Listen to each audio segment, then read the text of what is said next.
Welcome to the Arcaro Insights podcast, where we help B2B executives deliver better results with the latest ideas in change and innovation for your organization. The episodes feature fascinating discussions with interesting people who have a great story to tell, as well as our original content communicated with AI voices. If you can, please read the show notes to get the most from each episode. Thank you for listening. We hope you enjoy it.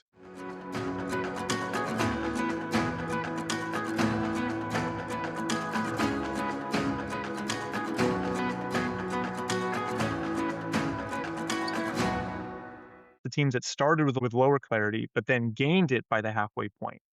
This led to an implementation rate of over 80%.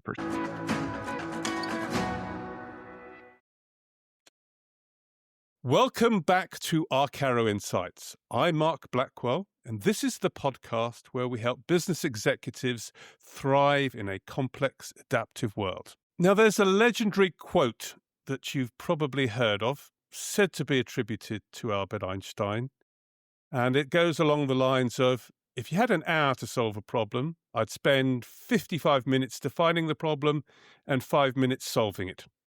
It's clean, it's tidy, it's a bit easy to remember, but sadly, as we discovered a few months ago with Zoran Ivkovic Pringle, he never said it.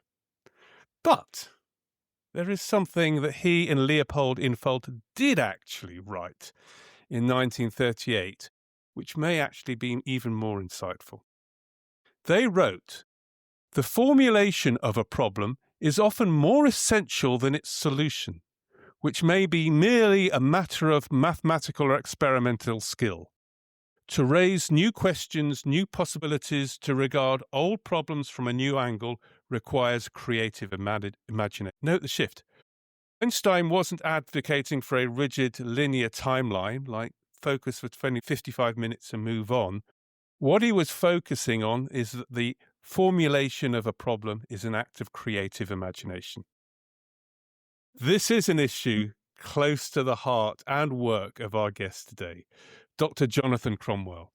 Johnathan is a professor at the University of San Francisco, and he's going to join us today to discuss why the problem and solution are not linear sequential steps. Welcome to the show, Johnathan. Thank you, Mark. It's a pleasure to be here. We live in the world of complexity. One of the things that we battle against is these beautiful chevron linear PowerPoint charts, which present the world as a nice, clean, living thing when our reality is messy. And I think you wrote about messy teams. That's right. The hidden power of messy teams. The hidden power of messy teams. So this is what we want to talk about, because this is our field ground. So I want to just catch our loyal listeners. They may remember a podcast a while ago with Roni Reiter-Palman. And I think that's someone that you know very well.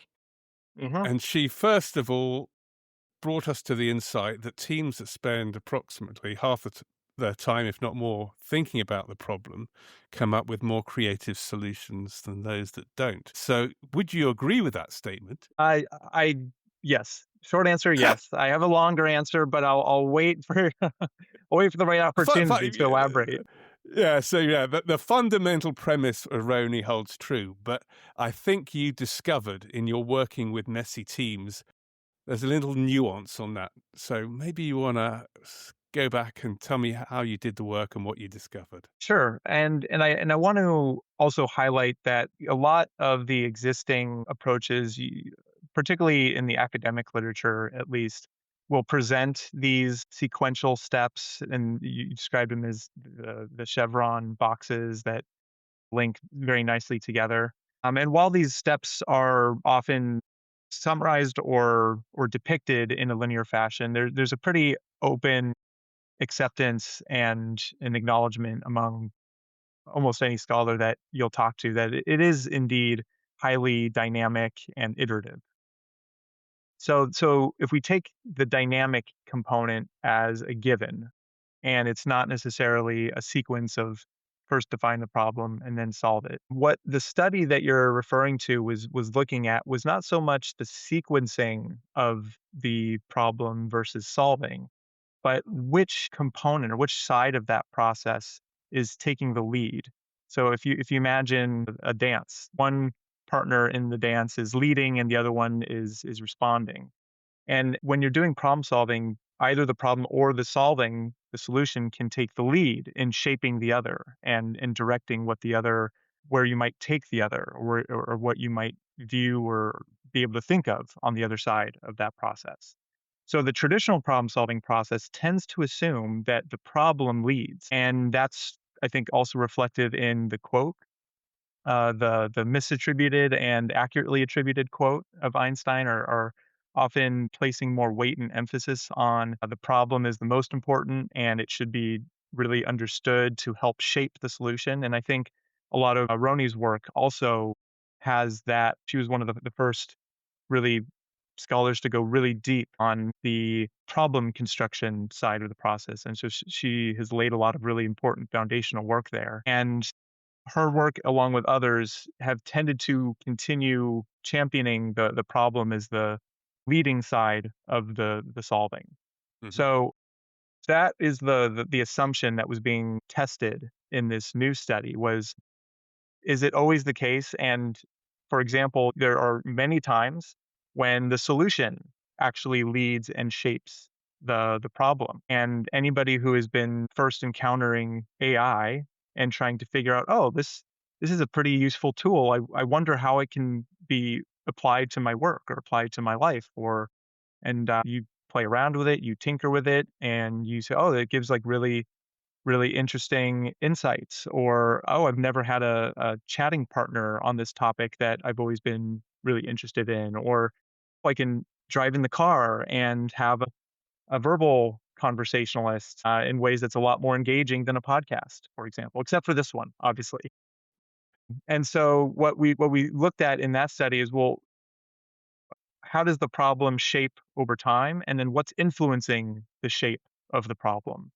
And what we found in the study, we looked at a Fortune 500 company. It was in the telecom industry, and they held an innovation contest every year. And by the time we learned about it and were able to study it, they had grown. I think they were in their 10th year, and they had grown to more than 1,100 teams participating every year from around the world. And it was a very tight timeline. It started in the middle of summer. It ended at the end of the calendar year. And the interesting thing about this competition is that they didn't just crown one winner, which they did do. And they had a series of quarterfinals and semifinals and grand finals, and then a one winner to crown champion of the competition. But they also encouraged all their teams to pursue their project and implement it in the business. And so while 1,100 teams participated, one wins, but about 650 went through and followed through to implement the innovation in their business.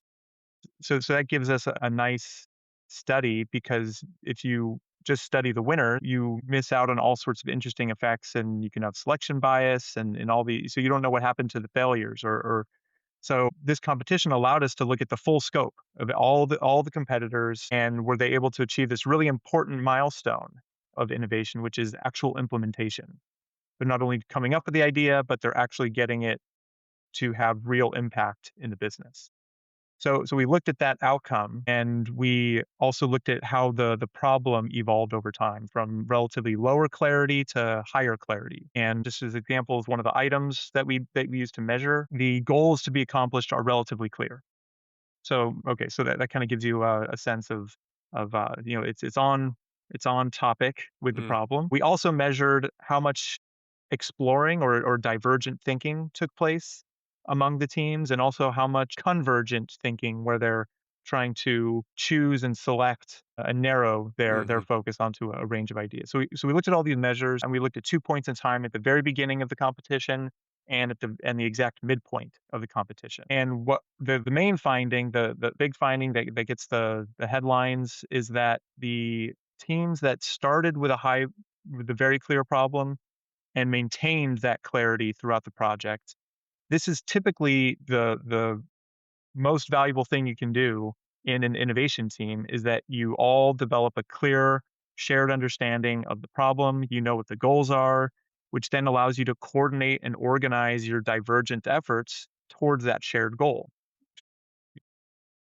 Canonical research in the innovation literature talks about this. West 1990 was one of the biggest proponents of, well, he was one of the first scholars that studied innovation in corporate business settings, and he has this great quote about the value of a problem and the clarity of the problem early on. So teams that started with a high clarity, maintained it, had a implementation rate of 55%.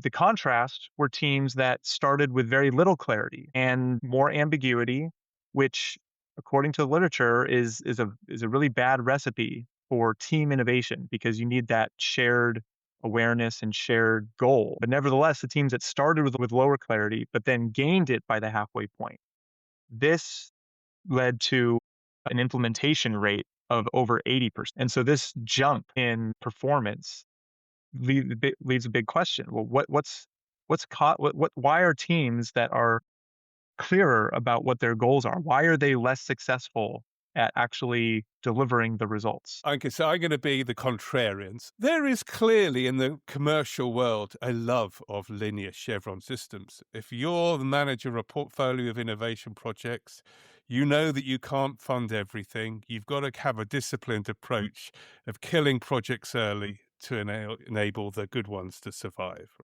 So you want to have some guidelines to say, hey, when am I going to stop this? Because I've only got a finite innovation budget, and if I don't kill them, the real winners will not receive the funding. So that's why the stage gate process has got an allure.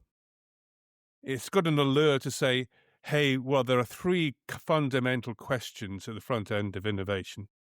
Is it desirable? Is it viable? Is it feasible? So translating that, desirable, is there a value proposition?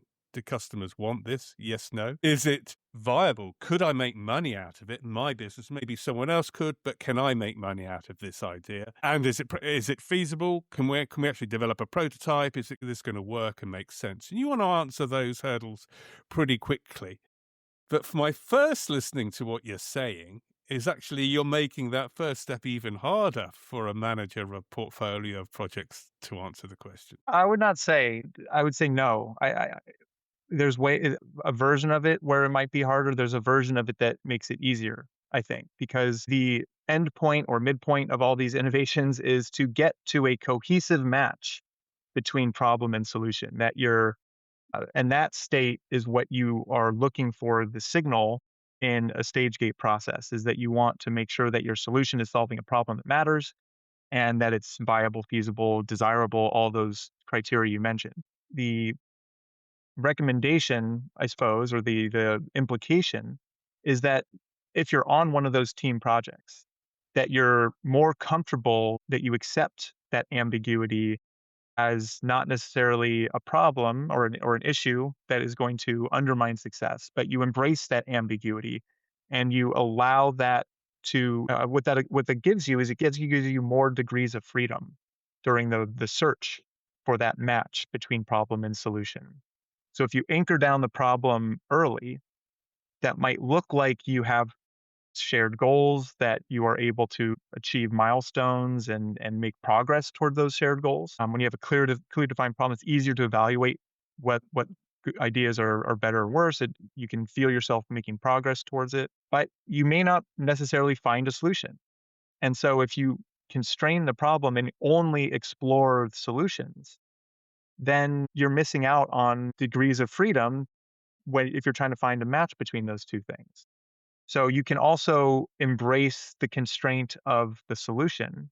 What can we do? What tools do we have available? What skills do we have available?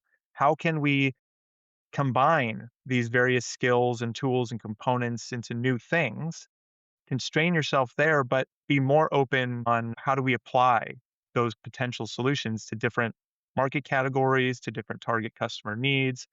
And by opening up the process to allow flexibility on both the problem and the solution, that gives you more degrees of freedom to find a successful match during one of those stages.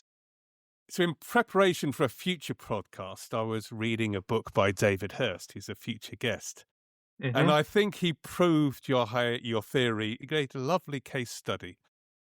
about the approach taken by Japanese automotive manufacturers versus American automotive manufacturers. So, typical behavior of an American automotive manufacturer was rigid specifications of what parts they needed from a tier one supplier for the design of a new car.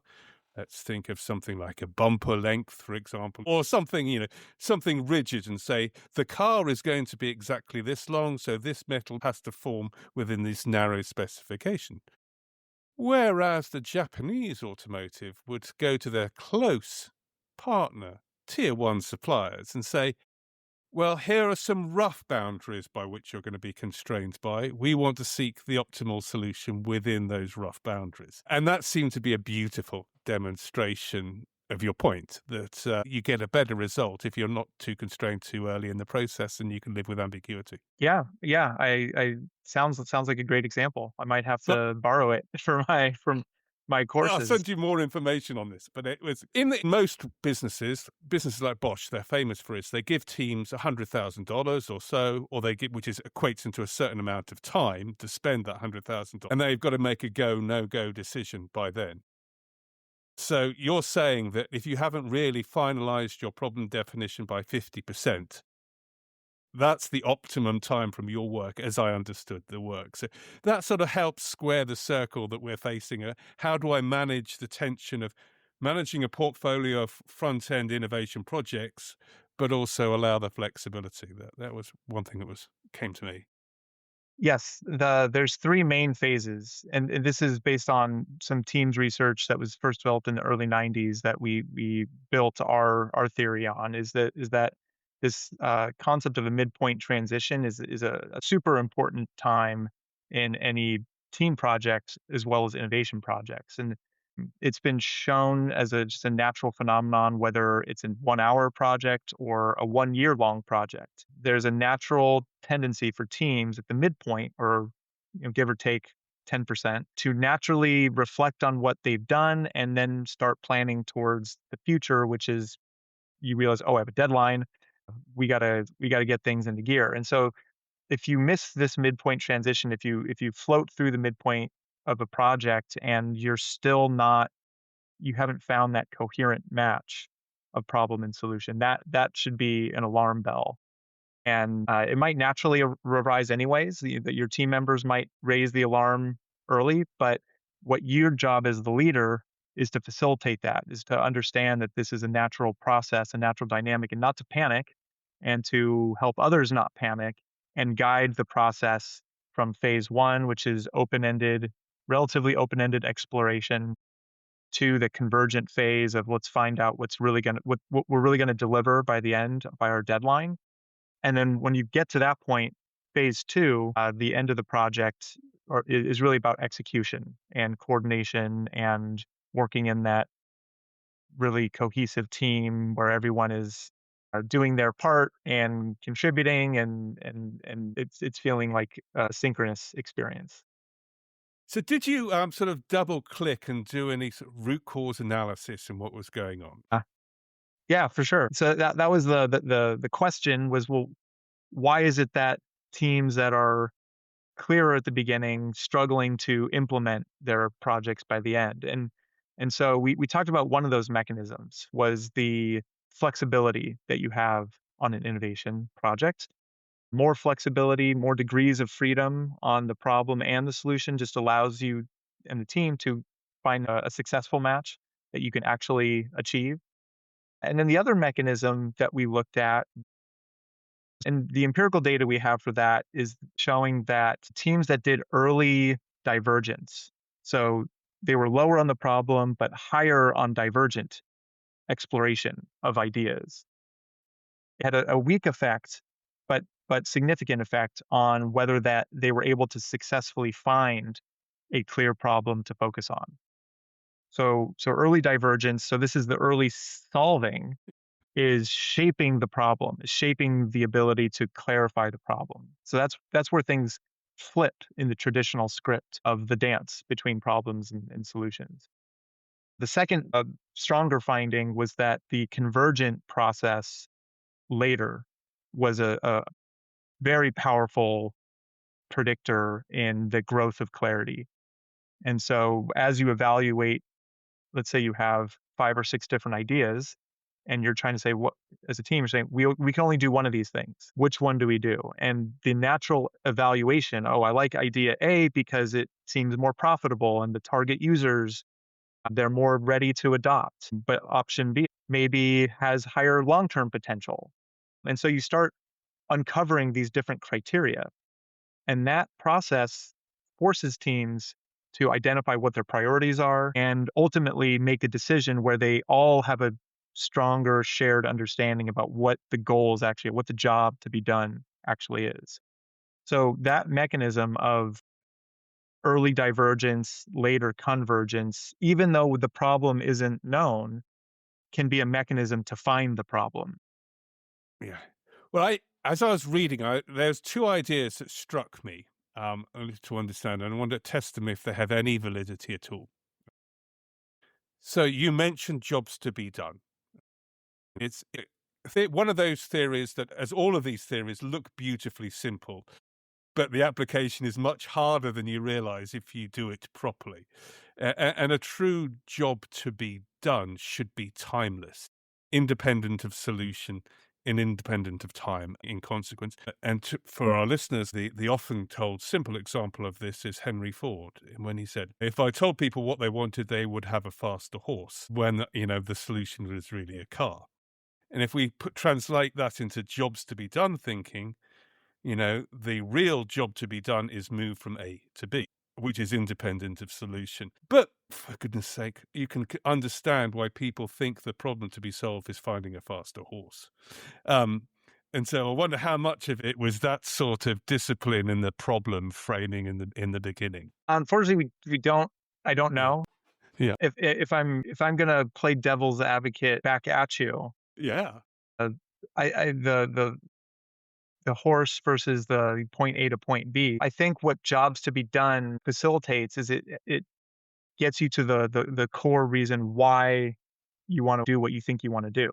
Yeah. And so if you ask, oh, do you want a faster horse? You say, oh, well, no, the real underlying reason is you actually want to get from point A to point B, and that allows you to explore alternative ways to get from point A to point B.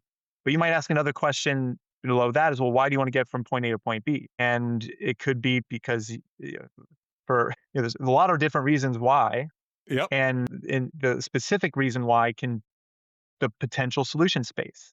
So Correct. if your goal is to communicate with, I need to be present so that I can talk to my bank account manager, Yes. or I need to be present so that I can witness my friend's wedding. One version means can be solved with a phone call. And so if, in those days, if the phone didn't exist yet or wasn't adopted yet, that might be a solution just to facilitate communication. The other one is like the physical presence really matters. So I think what jobs to be done is it helps you drill down to the core reason why.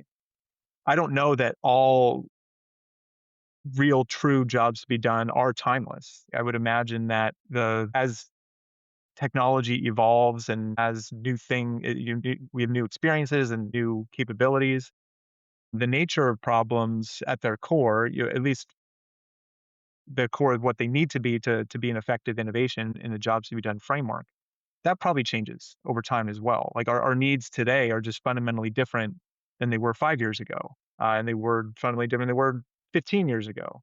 So it's not so much looking for a timeless problem, I would say, understanding what is the underlying driving force of why that goal is considered important to your customer target user.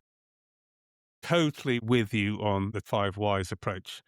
I've got a slide which starts off with someone saying they need a nail because they got a bookcase, and it ends up them buying a Kindle by exactly the same logic that you said. So with you there, but you're touching now on another area, which is how the world is changing around us. And you published a paper in the Harvard Business Review about AI. Because my other hypothesis, as I was reading the book, is that we are finite in our problem space because we are at some degree constrained by our known solution space. And all of a sudden, AI comes in and just opens up jobs to be done to address that we would not even thought about addressing. Maybe, Yes. Right. yeah. So so the article you're talking about, that was the third and final phase of how you can leverage a new technology, an emerging technology that has seemingly unbound capabilities or capabilities far beyond that we could previously imagine. And so that third phase is exploring new problems. Yeah, The first two, exploiting your problem. So the first wave of innovation that we saw, the example was Instacart, very early to adopt AI. Instacart helps people get groceries delivered groceries in less time. So that's helping them save time and be more convenient. AI comes along and Instacart says, oh, this tool can be useful to help us get customers their more groceries, better groceries in less time. So it didn't change their problem, but it helped them do it faster, helped them accomplish their same goals at a better rate. And then there was the second mode, which is expanding the problem. The example there was Khan Academy, that traditionally was started as a educational service for students to self-learn, self-guide through various topics. And so there's probably thousands of videos at this point on various topics that are typical in junior high, high school, maybe even younger. And the way that Khan Academy was originally set up is, okay, we have all these videos. Students, figure your way out, figure your own way through these, or just explore them as you need. And maybe there were some guides that helps, or there were packages and playlists that you go through. It was all self-guided and it was passive. And then AI comes along and they said we can not only help students guide themselves through this material, but we can actually proactively help them learn in ways that we couldn't do before. So that's one way they expanded. They expanded their services to the students. They also expanded their services to teachers. And they said, "Oh, we can actually use AI to help teachers do lesson plans." So they significantly expanded their scope, still within the same, relatively same problem space of education. And then the third level was the companies that are really on the forefront of exploring new problems that we didn't even know we had before. And the quote there is the Steve Jobs quote from when he was reflecting on building the original Apple yeah. and doing market research for the iMac. He was asked, did they do any market research for the iMac? And he said, it's really hard to design products by focus groups. A lot of times people don't know what they want until you show it to them. And so I think that really captures the essence of you're proposing a problem to people that they didn't know that they needed solving. You could ask them like in the focus groups and they 'cause I don't know, it's hard to come up with an I think example now, for but me, that's a classic jobs to be done proof point. Is if people are experts in their problems, they're very poor in creating solutions. So people will inevitably design poor solutions to what they want. That's why they will say they want a flying car or they want a faster horse, which is what they can immediately imagine as a known solution space, but why the discipline of jobs to be done helps us really think, okay, this is what we want to do. But I did like the discussion you had, like what these guys were suddenly doing is opening up personalized education. I bet you they didn't start their innovation saying we're out to build a personalized education module, but it was that pure discovery of playing and out of the play emerges this personalized education module. yes, yes, I think so learning about the capabilities and then realizing, oh, we can actually do more things and for example, creating personalized education as opposed to passive effective education. And I think an example of where companies are introducing new problems to customers that the customers didn't even necessarily they wouldn't have said, "I need this," Yeah. are these companies that are building personal assistants, and like an executive assistant for non-executives, for example. Yes. And if you asked people before, like, "What do you have trouble with?" I have trouble with organizing my schedule, and I have to manage my kids doing this, and I have to go to these meetings, and it'd be really great if I had a calendar system. So they're going to be constrained to the existing solution space to solve these individual problems Yeah. that they think that they have. And what these companies are, there's several companies now that are saying, well, we can actually build you a comprehensive personal assistant that for most people, unless you were at a certain income bracket or a certain pay grade at a company, you never thought, I really need a personal assistant right now. And so I think that's an example of showing people what nicely packaged product is, and then they can start seeing all those things click into gear. Like, oh wow, I can use it for all these different things that have been causing me problems or Yeah. causing me troubles that I know were there, but I never would have articulated it or seen it as a cohesive problem. There are certain things that people didn't realize they could solve, but the flip side of that is innovators attacking spaces that they feared to do before. So the education wouldn't knowingly have gone into personalized innovation, but came across it by chance.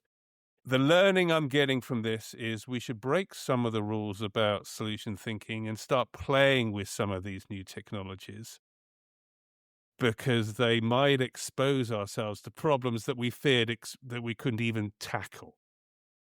And to really allow yourself to deliberately explore the problems. And I think this is happening, and I think people are doing it already and naturally.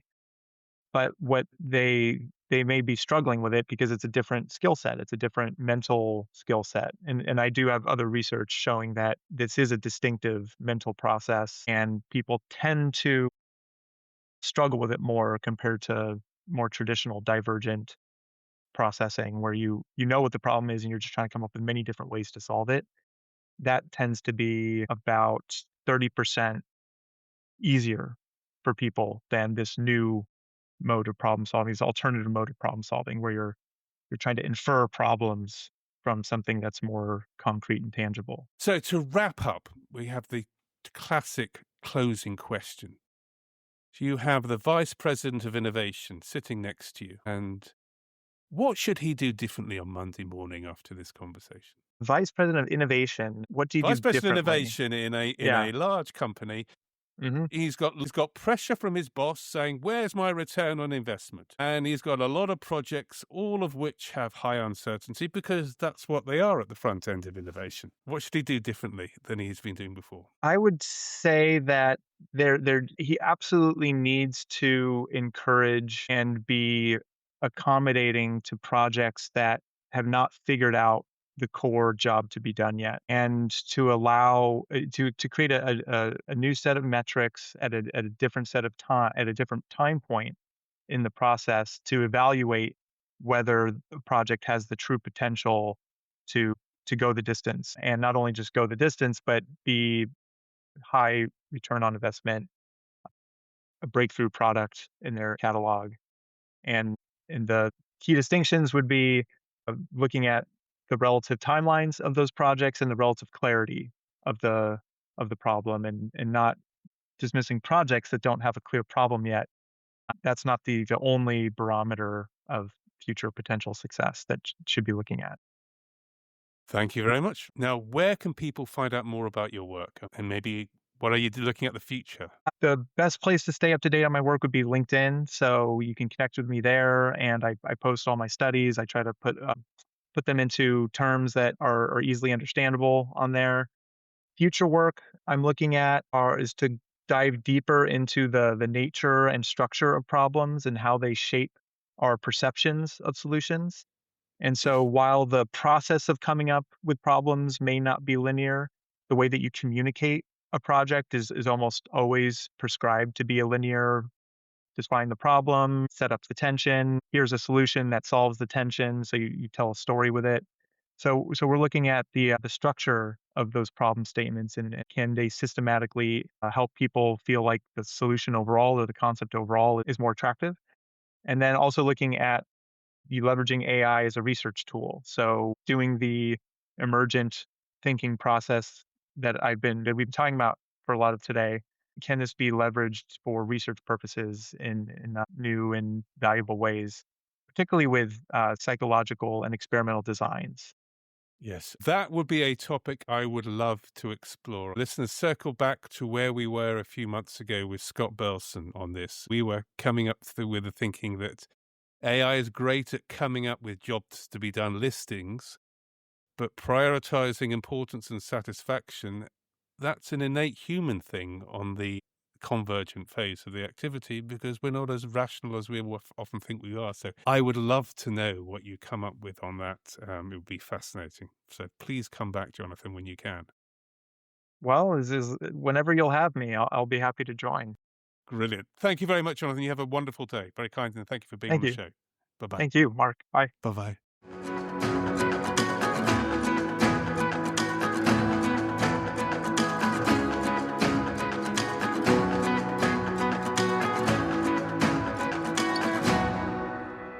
Thank you for listening to the Arcaro Insights podcast. We hope you enjoyed it as much as we enjoyed producing it for you.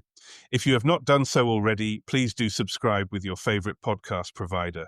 Even better, it would be hugely appreciated if you could share the podcast with friends and colleagues. Thank you.